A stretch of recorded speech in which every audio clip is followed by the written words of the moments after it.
Never Ending Love ist der Titel vom Teil 4 von der Hosea-Serie. Und ehrlich gesagt, für mich ein zu romantischer Titel. Ich weiss nicht, wieso es geht. Darum habe ich gedacht, zum Starten betreiben wir ein bisschen Realitätsforschung. Und ich bin in der Vorbereitung fündig geworden in der Frauenzeitschrift Brigitte. Und dort drin wird berichtet über eine Mobile-App oder eine App und die heisst Whisper. Wer von euch kennt diese App und hat schon mal etwas von der gehört? Ich sehe keine Hand und es überrascht mich nicht. Ich habe es nämlich selber auch nicht wirklich gekannt, vielleicht schon mal gehört, aber ich habe mich schlau gemacht, was das ist. Und man könnte sagen, es ist ein bisschen ein Pendant zu einer viel bekannteren App namens ehemals Twitter. Wer kennt das alles? Ja, doch viele. Übrigens, es heisst heute X, selbstverständlich. Und es hat aber einen Unterschied. Nämlich statt dass man öffentlich Statements postet, ist das auf der App Whisper so, dass man die anonym postet.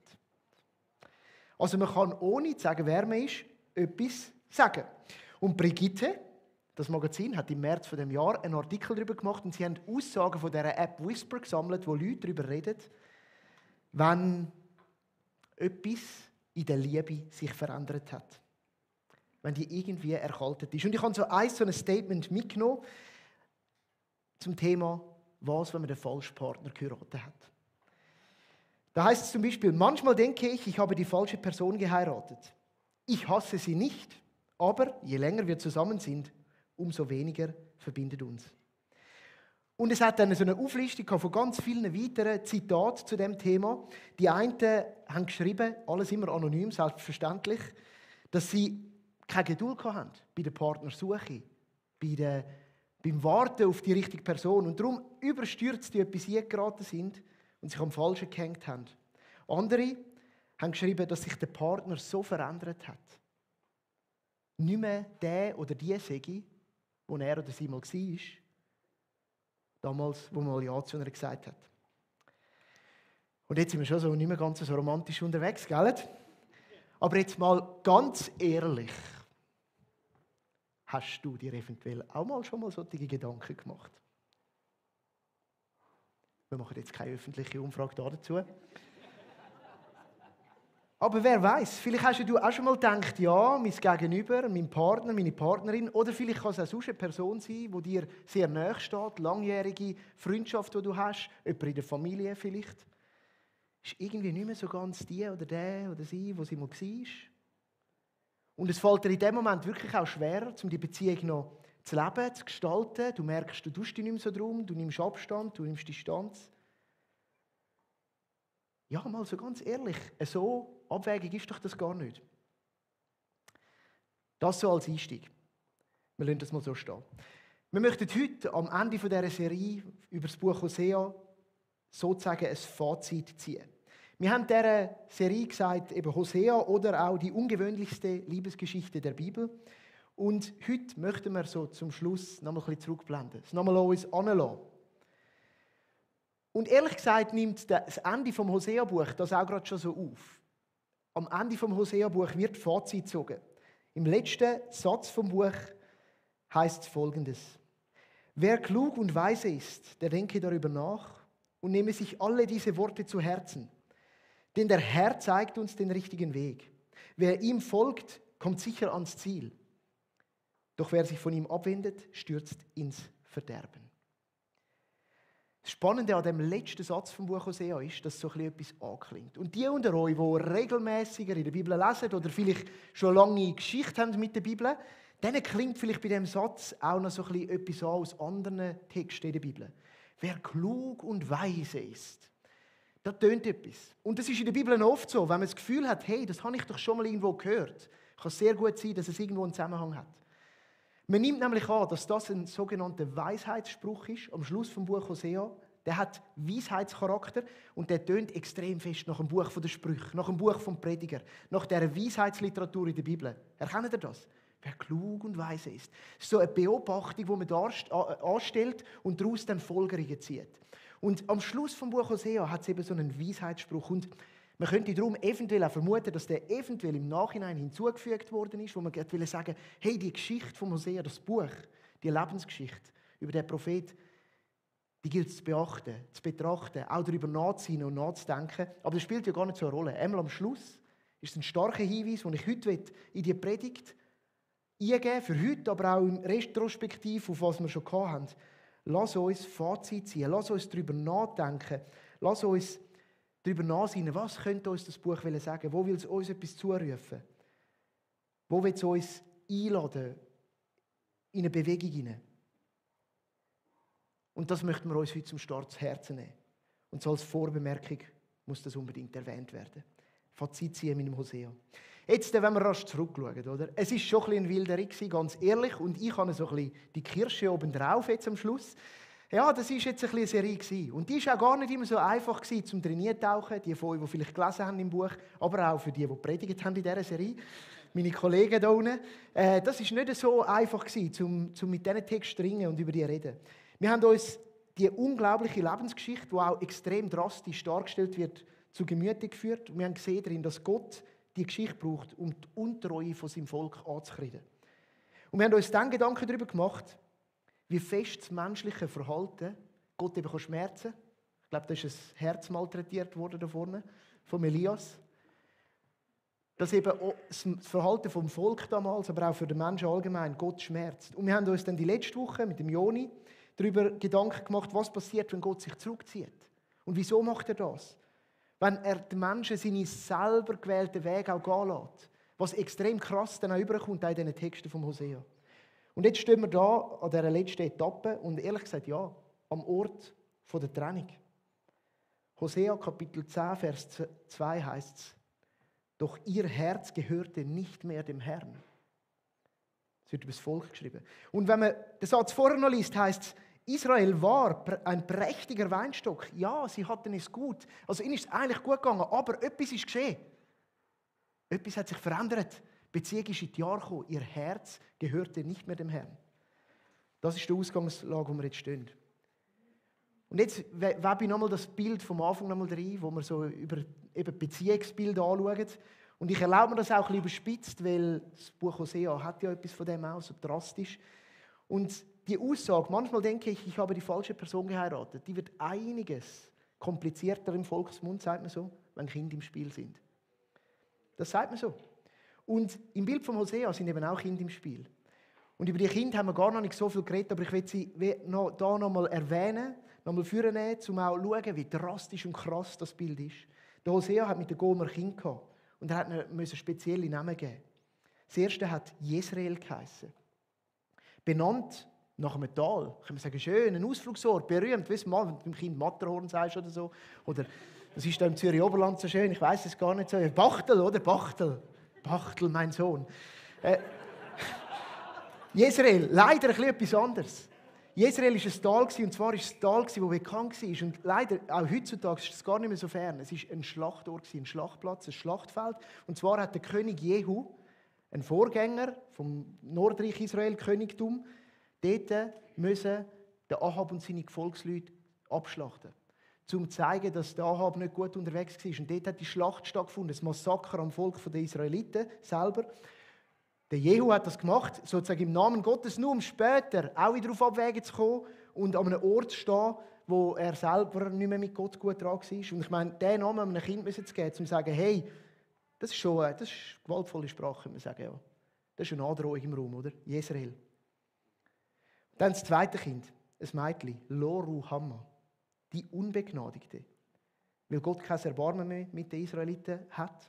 Oder eben vielleicht gerade ein Hinweis auf den letzten Teil, weil das mit Gott etwas macht, wenn die Menschen ihre selber gewählten Weg gehen. Und ich denke so, wie schrecklich, wenn du so einem schutzlosen Geschöpf so einen Namen geben musst, wo einfach heisst die Unbegnadigte.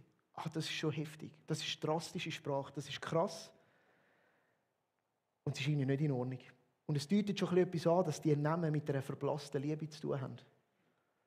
Und dann das Letzte, und auf das gehen wir heute konkreter auch mehr ein, Lo Ammi, das dritte Kind. Ja, die Beziehung war beim dritten Kind schon in einer gewissen Länge. Das ist schon ein bisschen Zeit ins Lang gestrichen. Und es heisst, nicht mein Volk. Jedes Mal, wenn du gerufen worden bist, nicht mein Volk, nicht mein Volk, nicht mein Volk. Nicht von befürwortender, jahender, aufbauender Sprache, sondern einfach mal nicht mein Volk. und sich das arme dritte Kind müssen herhalten, um das zu zeigen. Zu zeigen, dass die Ehe in die Jahre gekommen ist, dass Gott in dieser Haltung da steht und sagt, ich kann nicht mehr, nicht mein Volk. Und es scheint so, als hätte sich da in dieser Bundesbeziehung zwischen dem Volk und Gott etwas verändert. Und jetzt ist wieder wichtig, dass wir denken, in der Bibel klingen einem immer wieder so Sachen an.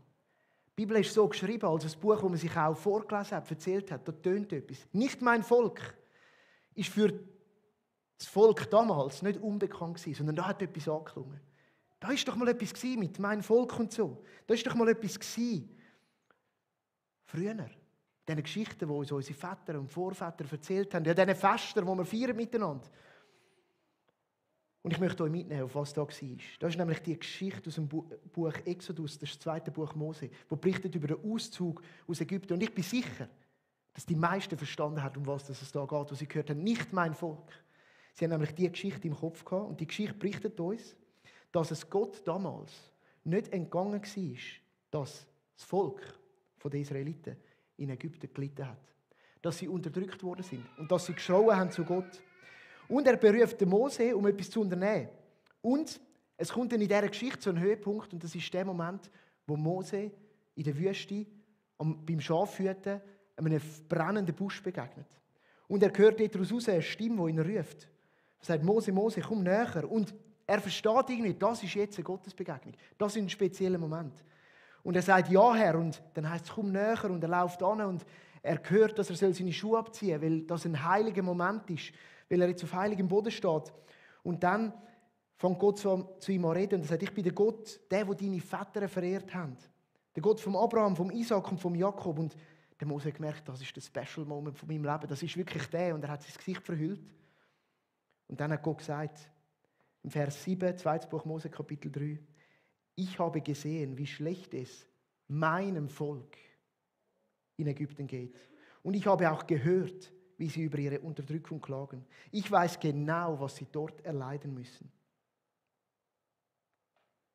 Und da haben wir einen riesigen Kontrast. Mein Volk. Gott hat immer gesagt, mein Volk. Er hat sie auch nicht vergessen, wenn sie weit weg sind. Mein Volk. Aber jetzt, beim Hosea ist es nicht mein Volk. Jetzt können wir uns natürlich fragen, ist jetzt Gott der sich in dieser Zeit langsam verändert hat und nach vielen Jahren von der Partnerschaft jetzt einen Schlussstrich zieht, weil er ist anders geworden, an ihm ist etwas anders geworden? Ist er der findet, am anderen ist etwas anders geworden und jetzt den Schlussstrich zieht? Und da möchte ich noch einen Hinweis machen auf die Serie von dem Hosea-Buch, wo wir in den letzten Wochen vertieft darauf drin sind, wieso Gott so eine harte Sprache anwendet. Wir haben entdeckt, dass Gottes Herz unglaublich schmerzt und dass er im Bildvergleich der treue Partner ist, nicht der untreue. Wir haben auch entdeckt, dass er die gerichtsandrohenden Worte ausspricht, weil er sich wünscht, dass es nicht so weit kommen soll. Er spricht die vorab, dass sie dafür stehen sollen, dass Gott als Gegenüber die Distanz zulassen muss, wo sich das Volk selber wählt. Und dass er das alles macht, um zu sagen, werdet mal aufmerksam und bewegt euch und lasst es nicht so weit kommen.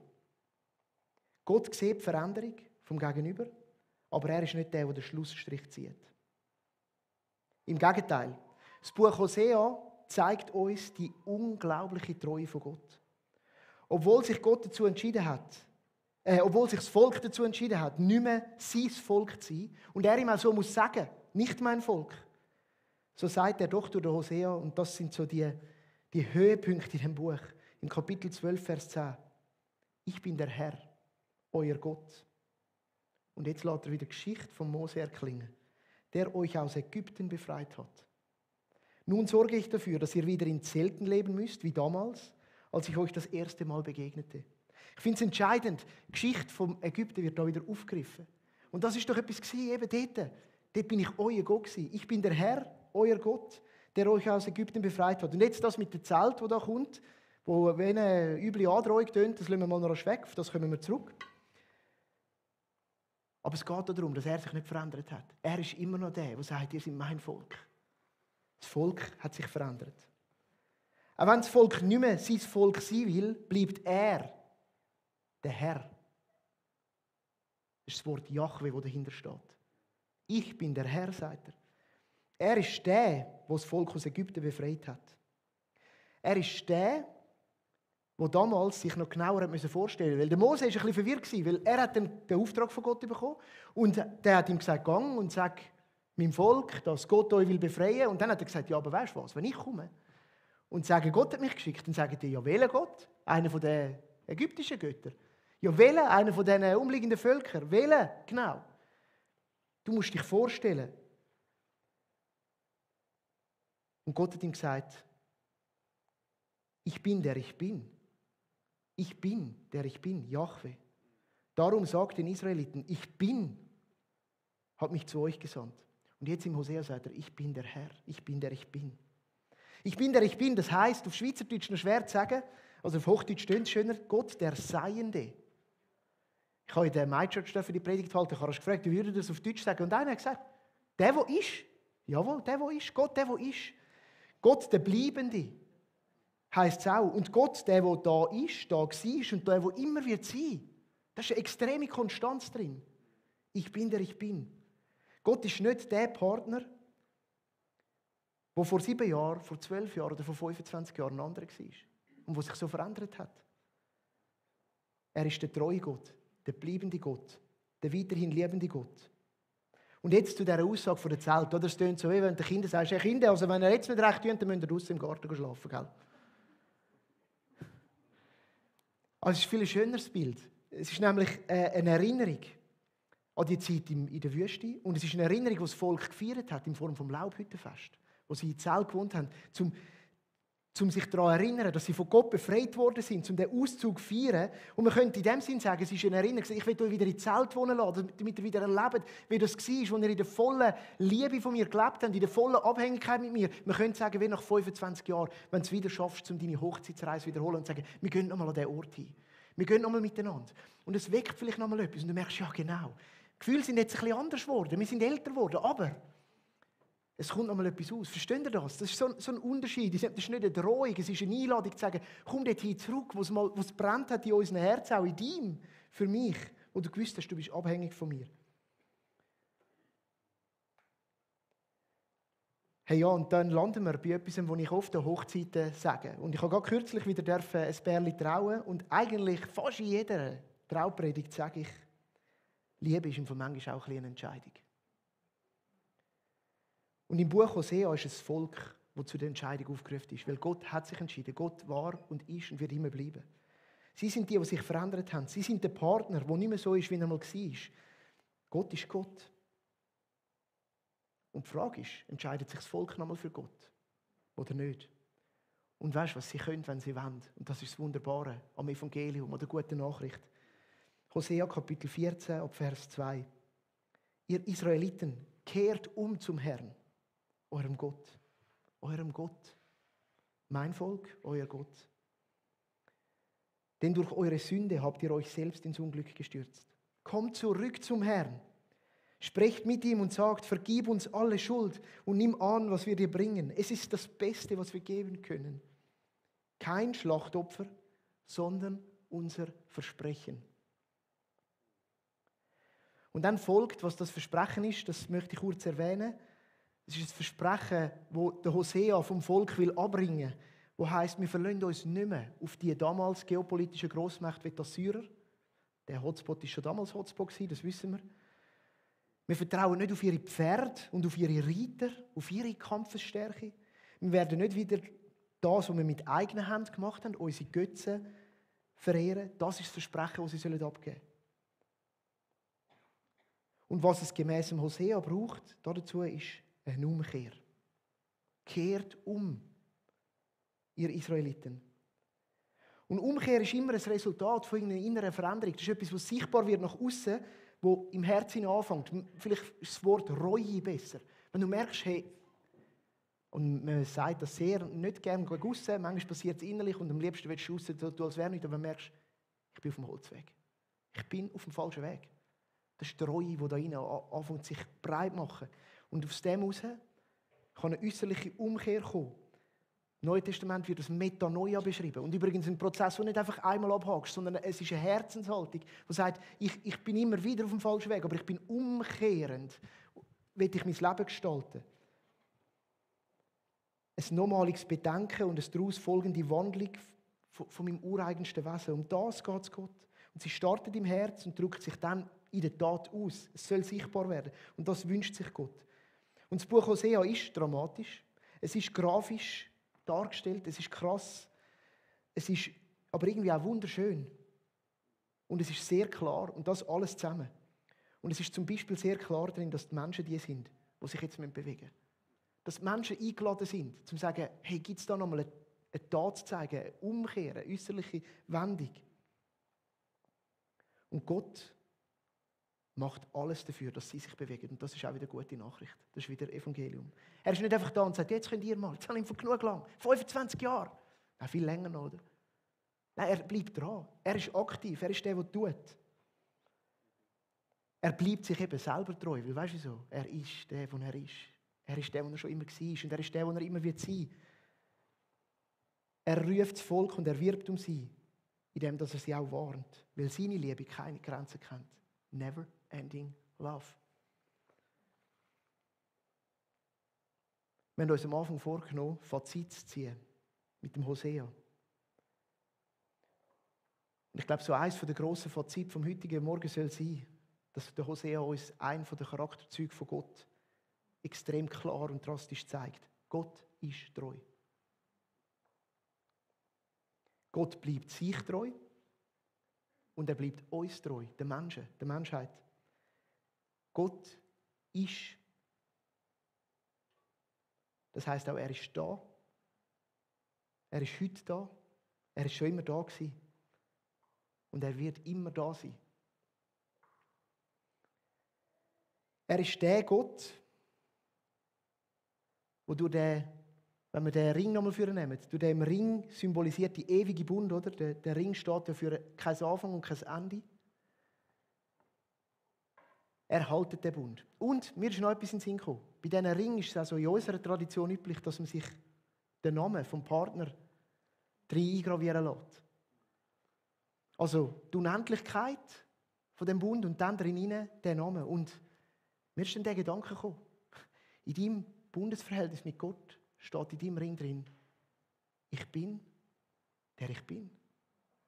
Der schon immer war, der immer wird sein und der jetzt da ist in deiner Situation. Und diese Treue zeigt er, indem er sich im Buch Hosea aufs Volk zubewegt. Die Schritt macht, sie ruft, sie umwirbt, ja sehr klar wird in seinen Aussagen. Und ehrlich gesagt hat er das gemacht auf die eindrücklichste Art und Weise, genauso drastisch wie im Buch Hosea, genauso grafisch, vor ein bisschen mehr als 2000 Jahren. Am Wendepunkt der Menschheitsgeschichte, wenn man so schön sagen könnte, dort, wo man die Zeitteilung unterscheidet, die Vor- und Nach. Gott hat sich entschieden, sich zu bewegen. Er macht es schon lange. Er hat schon immer. Damals, als er sie gehört hat, schreien in Ägypten. Und immer wieder auf dem Weg mit den Menschen. Und ganz besonders vor 2000 Jahren, und wir stehen jetzt vor dieser Weihnachtszeit, wo wir den Moment feiern, wo er sich entschieden hat, selber als Mensch auf die Erde zu kommen. Jesus Christus, Gott ist Mensch geworden und er hat sich als der vorgestellt, wo er ist. Indem er genau die Worte immer wieder aufgegriffen hat. Ich bin. Es ist ein bekanntes Wort von Jesus. Und ich bin auch sicher, dass sie absichtlich gewählt sind. Im Johannesevangelium sind sie besonders schön dargestellt. In einer Fülle. Und es ist kein Wunder, dass Jesus mit diesen Worten den Menschen zeigen wollte, wer er ist. Ich bin. Die grosse Ich Bin-Wort. Ich bin. Weil ich bin der Gott, der schon immer war, immer wird sein und immer wird sein. Und ich kann jetzt nicht auf alle eingehen, aber ich möchte 3 von diesen Ich Bin-Worten von Jesus herausgreifen. Ich glaube, sie stehen repräsentativ für Gottes immer wieder auf uns zubewegen, für seine never-ending Love. Und möchte ich uns heute mitgeben in unser Leben hier. Jesus ist auf die Erde und hat gesagt, ich bin das Brot des Lebens. Johannes 6, Vers 35. Und für uns ist so Brot Grundnahrungsmittel und eigentlich das, was wir auch einfach mal noch selber machen können. Oder es ist so etwas Normales. Ich glaube, es hat viel größere Bedeutung. Es geht darum, dass wir bei ihm Versorgung finden. Und hey, Gott sei Dank, Brot haben wir die meisten genug. Aber wir haben so viele Sachen, wo wir unsere Versorgung im Herzen danach suchen. Das ist im materiellen Reichtum, in materieller Sicherheit. Und da klingt es mir an, auf welche Reiter und Kräfte verlassen wir uns. Ob das ist im Ansehen bei den Menschen, in der Zugehörigkeit zu einer bestimmten Gruppe, dass man auch ja dann dort den Halt findet. Und Gott ist der, der sagt, ich bin schon immer da gewesen und ich werde immer sein. Ich bin das Brot des Lebens, der dir die wahre Versorgung geben kann. Alles, was du brauchst. Ich glaube, man könnte das mit Identität übersetzen. Weil ich glaube, das grösste Bedürfnis, das wir haben heute, ist Identität. Wer sind wir? Die Gesellschaft fragt das. Du musst jemand sein, du musst dich produzieren, du musst auch alles selber machen. Dein Personal Wellbeing, alles. Aber Jesus sagt, ich bin das Brot vom Leben. Ich gebe dir, was du brauchst, zum Sein. In der Beziehung mit mir bist du. Das ist eine Einladung heute. Das Zweite, Jesus sagt, ich bin, ich war schon immer, ich werde immer sein, das Licht der Welt. Wer mir nachfolgt, der wird nicht wandeln in der Finsternis, sondern wird das Licht des Lebens haben. Wir leben in einer Zeit von extrem alltäglichen Herausforderungen, von schnell wandelnden geopolitischen Ereignissen. Man sagt, es ist eine komplexe Zeit zum Leben drin. Es ist schwierig, den Weg zu finden. Das Wort sagt, in der Verbindung mit mir, mit dem immer Seienden, immer Bleibenden, mit dem Gott, der ist. Dort drinnen findest du das Licht fürs Leben, das auf dem Pfad leuchtet, das einem den Weg vom Leben führt. Das ist eine Zusage ins Heute und Jetzt, in die Gegenwart, aber auch in die nahe Zukunft von unserem Leben. Dass Gott uns begleiten will, dass er uns führen will, dass er dich mit seiner never-ending Love will begleiten in deinem Alltag. Bei ihm findest du das Licht fürs Leben, Orientierung im Leben, jetzt auf dieser Welt. Und dann das Dritte, das ich heute aufgreifen will. Jesus sagt, ich bin, und dann klingt es an, ich war schon immer und ich werde immer sein. Die Auferstehung und das Leben. Wer an mich glaubt, der wird leben, auch wenn er stirbt. Und das Leben ist so viel mehr als nur das, was wir auf dieser Welt leben können. Und da kommt so vielleicht ergänzend zum vorherigen Ich Bin-Wort eine unglaubliche Perspektive in die Ewigkeit. Und auch eine Relativierung von deinem und meinem irdischen Leben und von der Relevanz von dem.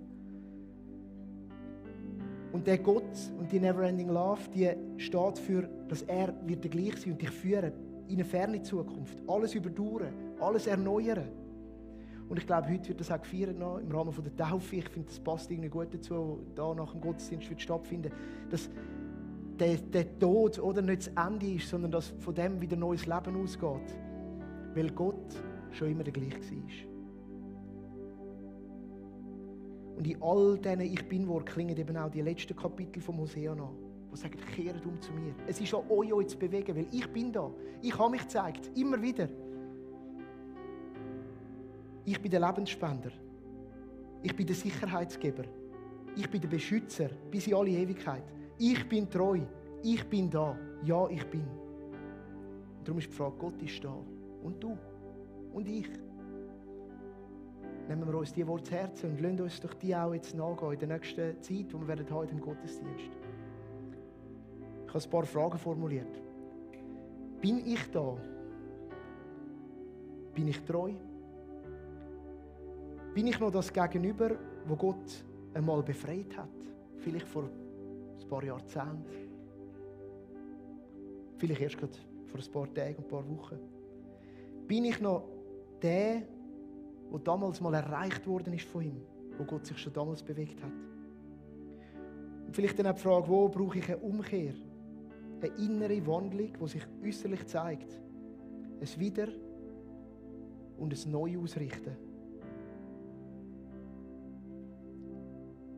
Mit diesen Fragen wollen wir uns heute dieser suchenden Liebe von Gott ausliefern. Weil unsere Liebe ist einfach nicht never ending, aber seine ist es. Und wenn sie uns wirken lassen, wenn sie uns auch einfach an ihr freuen, das ist auch ein Aspekt. Wir dürfen auch Freude haben daran. Und ich möchte aber auch noch eine Bemerkung machen für die Menschen, die vielleicht noch gar nicht auf die Liebe eingeschlagen haben.